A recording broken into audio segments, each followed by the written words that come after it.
புத்திசாலி முயலும் காணாமல் போன கேரட்டும். ஒரு காட்டில் ராமு என்ற ஒரு சந்தோஷமான முயல் வாழ்ந்தான்.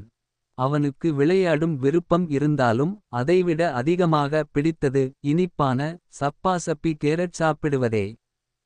ஒரு நாள் ராமு தனது தோட்டத்தில் ஒரு தங்க கேரட் விதையை நடினான். இது காட்டு முழுக்க சாப்பிடக்கூடிய மிகச் சிறந்த கேரட் ஆகும் என்று கூறி மகிழ்ந்தான். அவன் ஒவ்வொரு நாளும் அதை நீர் ஊற்றி பாடல் பாடி வளர்த்தான். பல நாட்களுக்குப் பிறகு அந்த தங்க கேரட் பெரியதாகவும் பொலிவாகவும் வளர்ந்தது.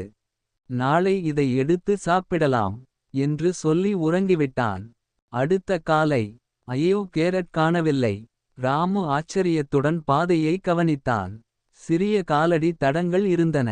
அவை செடிகள் வழியாகவும் மரங்களுக்கு அடியில் ஒரு குட்டி ஆறை கடந்து சென்றன. இவை அனைத்தையும் கடந்து ராமு ஒரு குடிசை ஒளிந்த குகைக்குள் சென்றான். அங்கே ஒரு குட்டி அணில் அந்த தங்க கேரட்டை கடித்துக் கொண்டிருந்தது. அது என்னுடைய கேரட் என்று ராமு கூறினான்.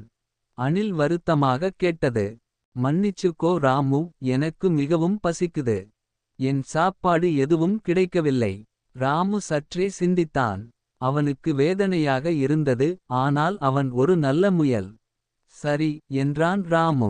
இந்த தடவை நீ எடுத்துக்கோ. ஆனால் அடுத்த முறை கேட்டு வாங்கு. நாம இருவரும் சேர்ந்து மேலும் காரட் நடுவோம். அணில் மகிழ்ச்சியுடன் ஒப்புக்கொண்டது. அன்றிலிருந்து ராமுவும் அணிலும் நண்பர்களாகி விட்டார்கள். அவர்களது கேரட் தோட்டம் வளர்ந்து நிறைய கேரட் கொடுத்தது.